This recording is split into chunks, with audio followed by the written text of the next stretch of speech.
Hi, it's me. And as I promised last video, I will be sharing a story with you today. And I'll try to keep it as concise as possible and within the time limit. So, this was years ago when I was still walking on and off.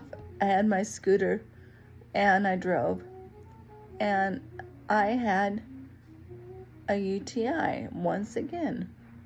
So from my house, I drove to the urgent care, and I parked in an area that was kind of out of the way because it was more level ground, and otherwise it'd be inclined, and I didn't want to drive. I thought I'd make it easier on myself and do it easier surface. So yeah, you think about all these things as you're doing it. So I park up above, and I'm gonna drive down with my scooter. And that day was, no joke, 114 degrees.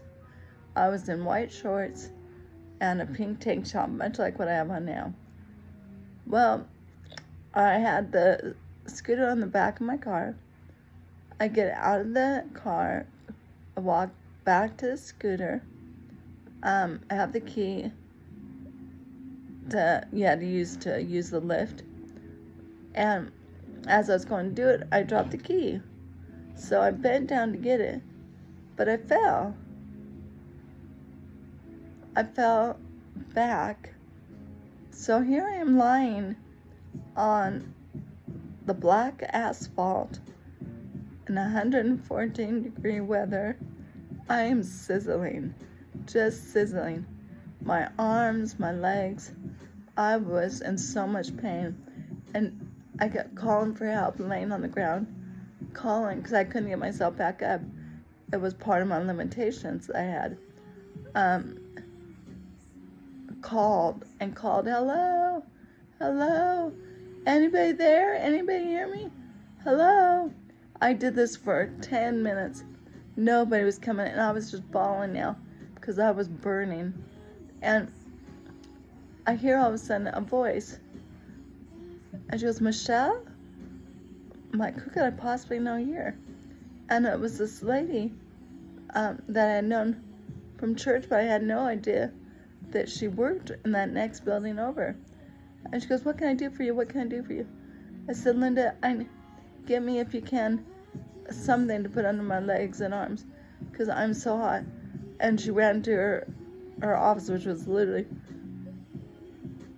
100 feet away, and she grabbed it and put it under my legs. She goes, I would call the ambulance, but you're so close to urgent care.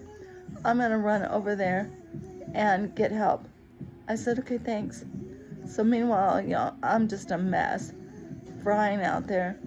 And she goes, and I see from the corner of my eye 2 men coming out around the building to come get me. And they walk up, and I hear the one say to the other one, don't worry about this, I got this. I'm thinking, okay.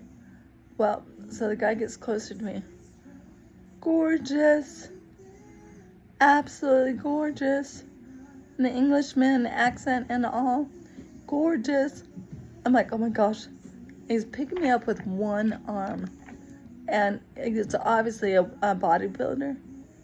I was like, wow. Not the way you want to meet a bodybuilder that's gorgeous. But here I am crying. I know I had black all down my face. It was a mess. And so we go in. He carries me in. And I'm limp as a noodle because that's what he does to me. So literally, I was just floppy in his arm. And he carries me inside to urgent care. And they set me down. He sets me down. And then I see that his other buddy that went out there with him was also an Englishman. And they were there to get blood work done for their 2 fiancés that were in the waiting room. And it was just beautiful. I mean, I got rescued didn't have to pay a hospital bill, an ambulance bill. But when I went in, this is the thing that went wrong. There was somebody, rude as can be, a guy sitting in the waiting room. He goes, "Oh no, what do you have, MS?" I didn't say anything. I was like, "You're one of those people that take a lot of pills." "Oh, I know people like you." I just thought, wow, really? And so as I'm cooling off, I'm regaining my composure and my, my posture, my strength. And so I go back to see the doctor. But I thank God for those Englishmen and the fact that they were bodybuilders, because I was nothing to them. My weight was nothing to them. So God supplied. All right, thanks. Bye.